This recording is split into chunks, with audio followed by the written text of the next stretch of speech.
The following days at Hogwarts were tense. Draco and Hermione remained vigilant, knowing Lucius Malfoy was working behind the scenes.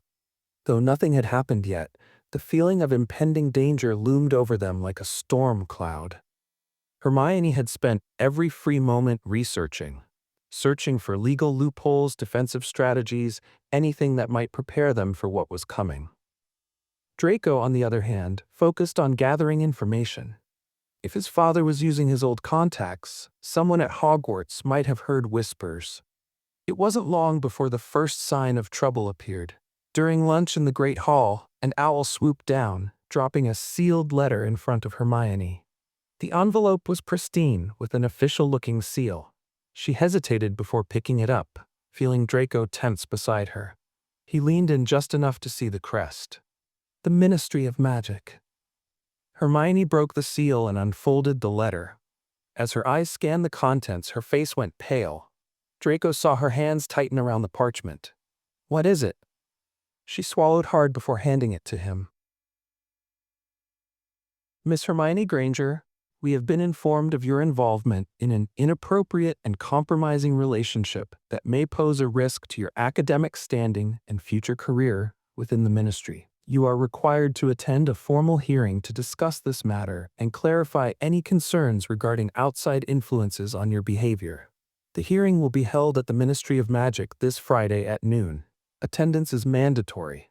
Failure to comply may result in formal disciplinary action. Sincerely, Dolores Umbridge, Senior Undersecretary to the Minister." Draco's grip on the letter nearly crumpled it. "This is ridiculous." Hermione exhaled sharply. "It's a setup." "Of course it is," Draco muttered. "And look at who sent it.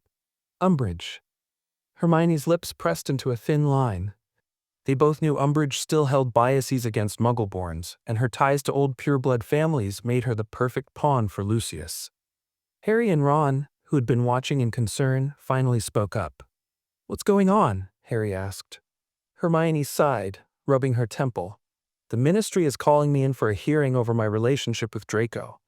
Ron's face turned red. "What? They can't do that? That's insane."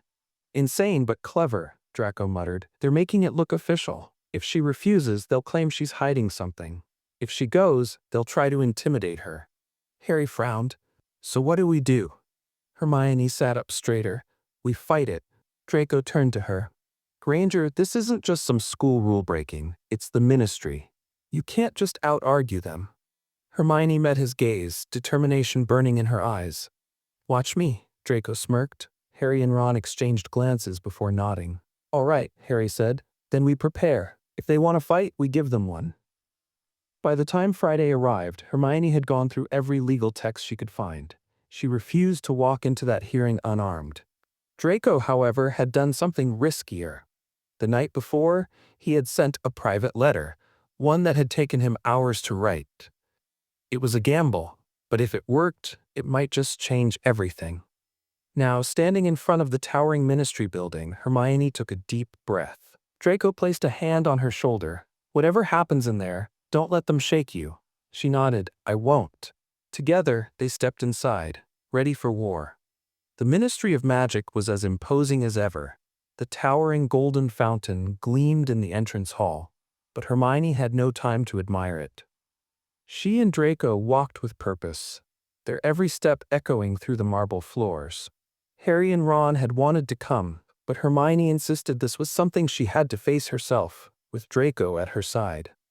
As they approached the lifts, a pair of Aurors stepped forward, blocking their path. "Hermione Granger?" one of them asked, his tone flat. "Yes," she answered, standing her ground. "You are to proceed directly to level 10 for your hearing," the Auror stated. "Your companion is not permitted beyond this point." Draco scoffed. "Of course I'm not." Hermione hesitated. She didn't like the idea of going in alone, but she had expected this. She turned to Draco, squeezing his hand briefly before stepping into the lift. "I'll be right here," he promised, his eyes locked onto hers. Hermione nodded as the gates closed between them. The ride down felt endless. Level 10, the same floor where the Wizengamot held trials. They were treating this like a criminal case. When the lift doors opened, a witch in plum robes was waiting for her. Dolores Umbridge. Hermione's stomach turned at the sight of her smug, toad-like face. "Ah, Miss Granger," Umbridge simpered, clasping her hands together. "So glad you could join us. Please, this way." Hermione followed, keeping her face neutral, even as every instinct told her to be on high alert. The hearing room was smaller than she expected, but the moment she stepped inside, she understood why.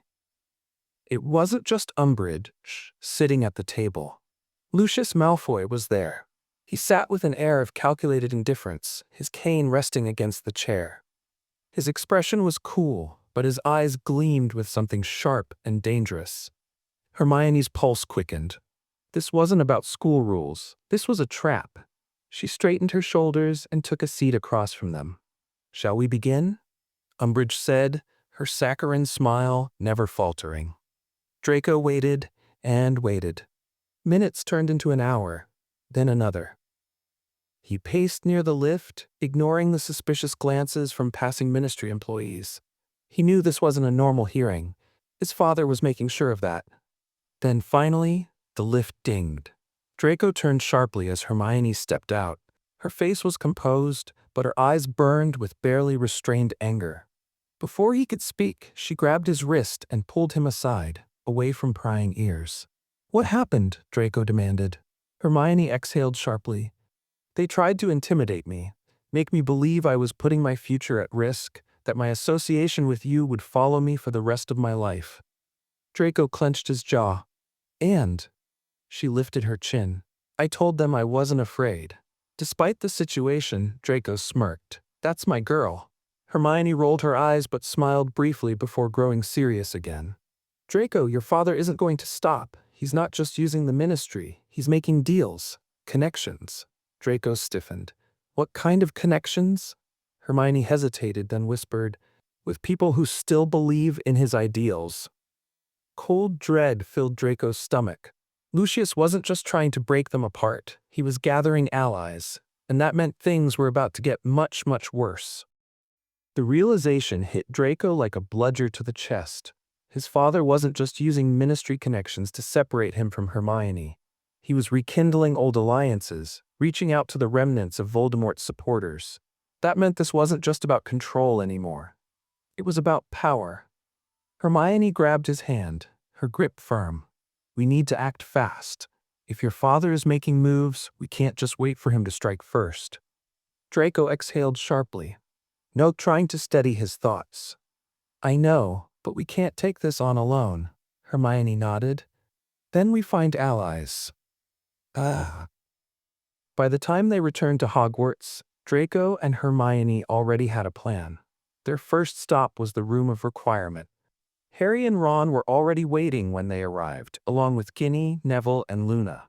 Their old Dumbledore's army ties had never truly faded, and when Hermione had called for them, they had come. "What's going on?" Harry asked immediately, his green eyes sharp with concern. Hermione glanced at Draco before speaking. "Lucius Malfoy is building support from old allies." Silence fell over the room. Ron crossed his arms. "You mean?" "Yes," Draco interrupted. "He's reaching out to the families who still believe in his ideas." He refused to say the name, but everyone understood. Ginny scowled. "So we're dealing with Death Eater sympathizers?" Luna tilted her head. "That's not surprising. Some people never let go of the past." Neville clenched his fists. "And what are we going to do about it?" Hermione straightened her shoulders. "We prepare." Draco took a step forward. "I know my father. He won't act openly, not yet. He'll test us first. If we can stand our ground, we might be able to cut him off before he gains too much influence." Harry nodded, already shifting into battle mode. "Then we do what we do best. We fight back." Ron smirked. "I was hoping you'd say that." But the next week, they trained. Dumbledore's army had never truly disbanded, and now it was back in action. They practiced advanced defensive spells, counter curses, and strategic dueling techniques. Draco, for the first time, wasn't just an observer. He was an active part of the team. He knew how Death Eaters thought, how they fought, and he used that knowledge to help them prepare. Hermione was relentless, pushing herself and everyone around her. She refused to let fear dictate their actions. But as the days passed, tension grew. They all knew something was coming, and they wouldn't have to wait long. The attack came on a cold Friday evening. The moment Draco stepped into the courtyard, he knew something was wrong. The air was too still. The few students lingering outside were glancing around nervously. Then he saw them. A group of robed figures stood near the entrance gates, some in ministry attire, others cloaked in dark, familiar colors. At the center stood Lucius Malfoy, and he wasn't alone. Draco's breath caught when he recognized a few of the figures behind his father. Not just old allies of the Malfoy family, but former Death Eaters, ones who had escaped punishment after the war. A trap. Draco spun on his heel and ran. He had to warn Hermione. Draco sprinted through the corridors of Hogwarts, his heart pounding. The presence of his father and the former Death Eaters at the gates wasn't just a message. It was a declaration. They weren't waiting anymore. They were here to make their move. He reached the room of requirement and burst inside, barely pausing to catch his breath. "They're here," he gasped. Everyone turned to him. Hermione, who'd been poring over a map of the school with Harry and Ron, immediately straightened. "Who?" "My father," Draco said grimly. "And he didn't come alone." A tense silence filled the room. Harry was the first to react. "How many?" Draco shook his head. "At least half a dozen. But more could be waiting outside the gates. They're not making a direct attack, not yet. But if they're here, it means they've got a plan." Hermione pressed a hand to her temple, thinking fast. They wouldn't risk openly attacking Hogwarts. It would bring the full force of the Ministry down on them. "They don't have to attack," Ginny said darkly. "They just have to make a scene, force the school to act against us instead." Draco clenched his jaw. "They'll try to isolate Hermione first." Ron scowled. "Like hell they will." Harry nodded. "All right, then we don't give them an opening." He turned to the group. "Everyone, stick together. We don't know what they're planning, but we're not letting them take any of us by surprise." Neville pulled out his wand. "Let's go." The moment they stepped into the courtyard, Lucius Malfoy's cold gaze fell on them. "Ugh," Lucius drawled, his lips curling in distaste. "Right on time." Hermione stepped forward before anyone else could speak. "What do you want, Mr. Malfoy?" Lucius tilted his head slightly, as if amused. "Surely, Miss Granger, you must know the answer to that." Draco moved to stand beside her. "Whatever you think you're going to accomplish, it won't work." Lucius barely spared him a glance. "You've made that abundantly clear, Draco. And yet, here we are." A murmur ran through the onlookers. Students had begun gathering around, sensing something serious was unfolding. The professors hadn't intervened yet, but it was only a matter of time. "You can try to threaten me all you want," Hermione said, her voice steady, "but I won't be intimidated." Lucius's smirk deepened. "Oh, Miss Granger, who said anything about threats?" With a flick of his wrist, he pulled a parchment from his robes and held it up. "This," he continued, "is an official petition from concerned families requesting that Hogwarts reevaluate its policies regarding unsuitable relationships between students of certain backgrounds."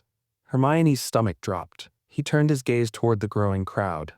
"After all," he said smoothly, "surely we wouldn't want improper influences tainting the fine reputation of Hogwarts, now would we?"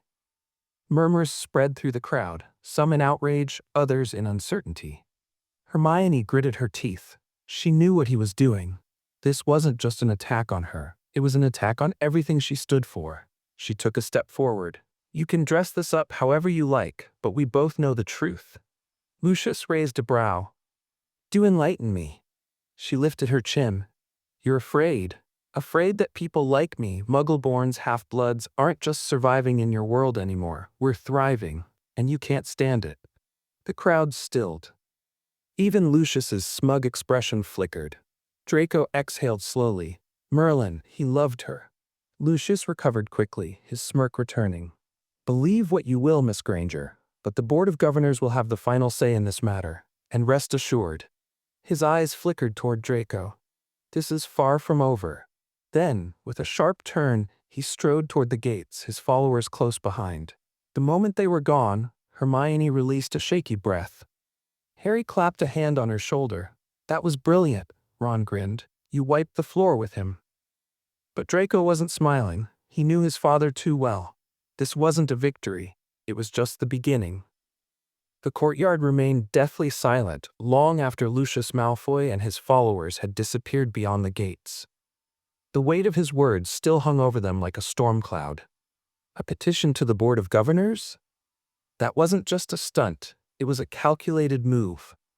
If Lucius could twist public opinion, if he could make it seem like Hermione was a problem, then he wouldn't need brute force to separate them. Hermione clenched her fists. We can't let this happen. Draco ran a hand through his hair, his mind already racing. He's not just coming after you. He's making this about something bigger. Tradition, blood status, control. He's trying to force the school to turn against you without breaking the law. Harry crossed his arms. Then we make sure that doesn't happen. Ron frowned. Easier said than done, mate. You know how much sway Malfoy's dad still has. Even after the war, people like him know how to pull strings. Neville, who had been silent, suddenly spoke. Then we pull harder. Everyone turned to look at him. Neville stood tall, his expression unwavering. Lucius Malfoy thinks Hogwarts belongs to him, that it still follows his rules, but it doesn't. Not anymore. We fought for this school once, and we'll do it again if we have to. Luna nodded dreamily. He's right, you know. Hogwarts isn't just bricks and towers, it's the people in it. Hermione took a deep breath, then looked at Draco. We need to fight this at its source. Draco nodded. Then we go to the Board of Governors. The next morning, Hermione and Draco stood before the massive oak doors of the board's meeting chamber. It was deep within the ministry, a place rarely visited by students. But today, they weren't just students. They were defenders. Harry, Ron, Ginny, and Neville had come too, standing in quiet solidarity. If Lucius wanted a political battle, they weren't going to let Hermione fight it alone. The doors swung open, and they stepped inside. At the long table sat the members of the board, distinguished witches and wizards, most of them older, some wearing the crests of their ancient families. At the center, an elderly wizard with graying hair tapped his fingers on the table. Lucius Malfoy sat at the far end, his expression unreadable. The chairman cleared his throat. Miss Granger? Mr. Malfoy? You have requested an audience regarding a complaint brought before this board. Hermione nodded. Yes, sir. We are here to challenge it. Lucius smirked slightly but said nothing. The chairman gestured for her to continue. Hermione took a deep breath.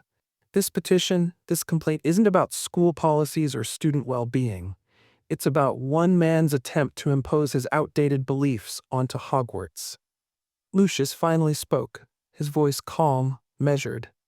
And yet, Miss Granger, this one man was able to gather several signatures from concerned parents. Surely that suggests a larger issue? Draco's grip on the chair tightened. Hermione, however, didn't flinch.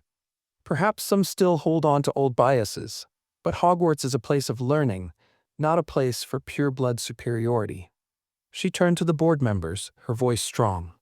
We fought a war to ensure that no student, no child, would be judged by their bloodline again. And now Lucius Malfoy is trying to bring that ideology back, hidden beneath official petitions and formal complaints. A murmur ran through the board. Lucius remained composed. And yet, the board has a duty to consider all parental concerns. It is not about ideology, Miss Granger. It is about the well-being of...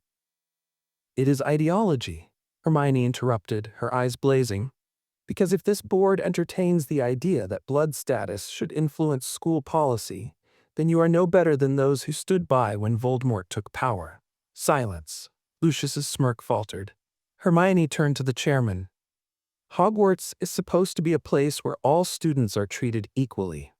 If this board allows itself to be manipulated by old prejudices, then you are failing every student who ever looked to you for guidance. The room was thick with tension. The chairman finally spoke. The board will consider all arguments and make a decision in due time. Lucius stood, adjusting his gloves. Then we shall await your ruling. He cast one last glance at Draco before sweeping out of the room. Hermione let out a slow breath. Draco reached for her hand, squeezing it gently. "You were brilliant," Harry grinned.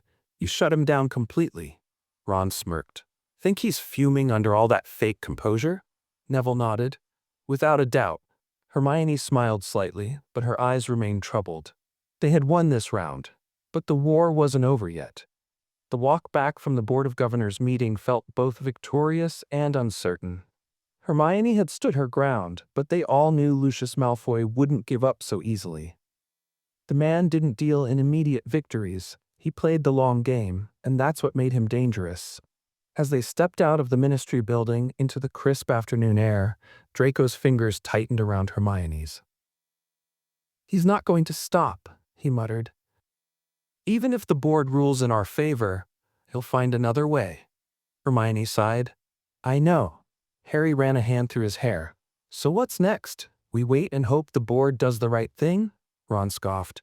Yeah, because waiting always works out well for us." Neville, who had been quiet for most of the walk, suddenly spoke. "We don't just wait, we prepare."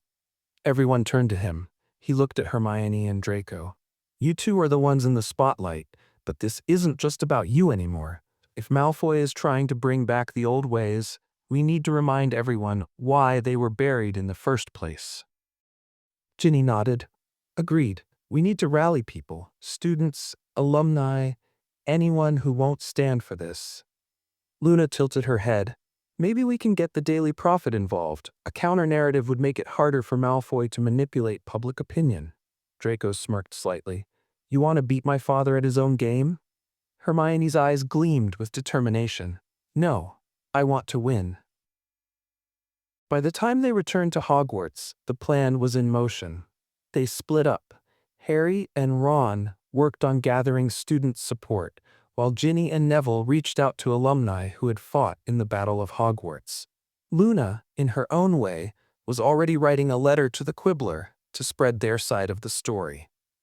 Draco and Hermione focused on drafting their response for the Board of Governors. As they sat in the library late into the evening, Draco watched Hermione work, her quill moving swiftly across the parchment. He couldn't help but admire her focus, her drive. "You know," he murmured, "you're kind of terrifying when you're determined." She smirked but didn't look up.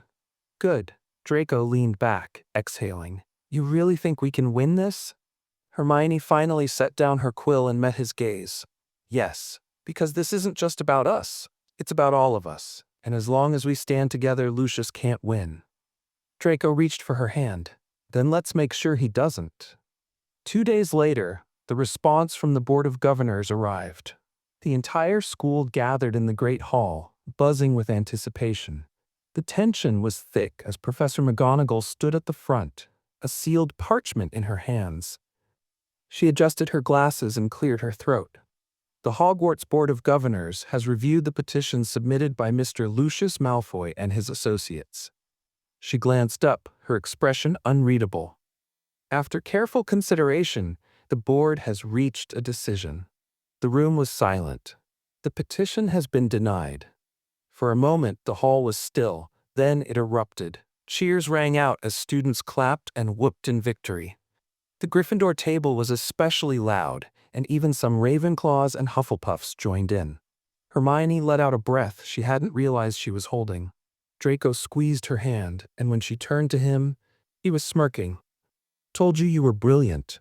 Ron clapped him on the back. "You're not so bad yourself, Malfoy," Harry grinned. "Looks like we won." But Hermione wasn't smiling yet. "Lucius won't stop here." Draco nodded. "No, he won't." The celebration continued around them, but Hermione and Draco shared a knowing look. This battle was over, but the war wasn't finished yet. The cheers in the Great Hall slowly faded as the reality of the situation settled in. The Board of Governors had ruled in their favor, but that didn't mean Lucius Malfoy would simply accept defeat. If anything, this only meant he would change tactics, become more ruthless, more strategic. As students began filtering out, Hermione turned to Draco. "He won't give up. This wasn't his only plan." Draco exhaled. "I know. My father doesn't believe in losing. He believes in adjusting." Harry crossed his arms. "Then we need to be ready for whatever he does next." Neville, still energized from their victory, nodded. We need to make sure he can't find another way to undermine you two. If we keep the public on our side, he'll have to back off eventually." Luna tilted her head. "Or he'll try something more personal." Ron scowled. "Then let him try. We'll be ready." Hermione appreciated the support, but deep down, she knew the real fight wasn't over yet. That night, as she and Draco walked along the deserted corridors, she couldn't shake the feeling that something was coming. The shadows in the castle seemed longer, the air heavier. Draco must have noticed her tension because he gently nudged her shoulder. "You thinking about my father?" She sighed. "I just don't know what his next move will be." Draco hesitated before speaking. "He might not attack you directly." She frowned. "What do you mean?" He met her gaze, his expression unreadable. "He might come after me instead." Hermione stopped walking. "Draco," he ran a hand through his hair. "I humiliated him by standing against him. He's not just angry at you, he's furious with me. And if he thinks he can turn me back to his side, he'll try." Hermione grabbed his hand, her grip firm. "That won't happen." He smirked slightly. "You're awfully sure of that." She narrowed her eyes. "Because I know you. You've already made your choice, Draco. He can't undo that." Draco stared at her for a long moment before exhaling. "I hope you're right." But neither of them noticed the small, enchanted owl that had been watching them from the shadows before flying off into the night, heading straight for Malfoy Manor. Lucius Malfoy wasn't finished yet, and his next move would change everything. The letter arrived at breakfast. A sleek, black owl swooped down over the Slytherin table and dropped a sealed parchment directly onto Draco's plate. He knew before he even touched it who had sent it. His father's handwriting was unmistakable, sharp, precise, and full of cold authority. Hermione, sitting beside him at the Gryffindor table, caught his tense expression. Without a word, she rose and walked over, ignoring the murmurs from other students as she sat down next to him. "What does it say?" Draco hesitated, then broke the seal and read silently. "Draco, you continue to disgrace this family with your actions, but I am not without mercy. There is still time for you to correct your course. Return home immediately, and we will discuss how to salvage this situation. Refuse, and you will be left to face the consequences alone. Lucius Malfoy." Draco clenched his jaw. Typical Lucius. No emotion, no affection, only control. Hermione, watching him carefully, asked, "What will you do?" Draco exhaled slowly. "I need to go." Hermione's eyes widened. "Draco, I need to face him." He turned to her, lowering his voice. "If I don't, he'll escalate. This is a warning. If I ignore it, he'll make good on his threats, and I can't risk what that means for you, for us." Harry, Ron, and Ginny had walked over, having sensed the tension. "You can't go alone," Harry said immediately. Draco smirked humorlessly. "He'll never let me in if I show up with the golden trio behind me." Ron muttered, "Not exactly sad about that." Hermione grabbed Draco's wrist. "Then I'm coming with you." Draco hesitated, but before he could argue, she continued, "You're not facing him alone. I won't let you." His grip on the letter tightened, then he sighed. "Fine, but if things go south, you run." She nodded, though they both knew she wouldn't. Later that evening, Draco and Hermione stood outside the gates of Malfoy Manor. The towering wrought iron entrance loomed over them, and the air felt thick with enchantments and unseen eyes. Hermione shivered. "Feels like the last time we were here." Draco knew what she meant. The last time she had set foot here, it had been as a prisoner. He hated that memory more than anything. He took a deep breath, then stepped forward and pressed his palm against the iron bars. The gate creaked open, and they stepped inside. The moment they crossed the threshold, a deep voice echoed from the shadows. "You should not have brought her here." Lucius Malfoy emerged from the darkness of the grand entrance, his expression unreadable. Behind him stood Narcissa, her gaze softer, but still wary. Draco squared his shoulders. "I came because you asked." Lucius's cold eyes flickered toward Hermione, then back to his son. "And yet you refuse to follow simple instructions." He exhaled sharply. "Come inside, we have much to discuss." Hermione exchanged a glance with Draco. They had walked into the lion's den, and now they had to survive it. The entrance hall of Malfoy Manor was just as Hermione remembered, cold, pristine and heavy with the weight of dark history. The massive chandelier above them cast eerie shadows on the marble floor, and the walls, lined with portraits of Malfoy ancestors, seemed to watch their every move. Lucius led them deeper into the house, his strides measured, his presence commanding. Narcissa followed silently, her gaze flickering toward Draco with an unreadable expression. Finally, they arrived at an elegant sitting room. A fire crackled in the ornate fireplace, but the warmth did nothing to ease the tension in the air. Lucius took his seat in a high-backed chair, his fingers steepled. He gestured toward the couch opposite him. "Sit." Draco hesitated, but Hermione placed a hand on his arm, a silent reminder that they were in this together. He sighed and sat beside her. Lucius studied them for a long moment before speaking. "You've embarrassed this family, Draco." Draco smirked, leaning back. "Good to see you too, Father." Lucius's expression didn't change. "You align yourself with those beneath us, tarnish our name, and openly defy the values we have upheld for generations.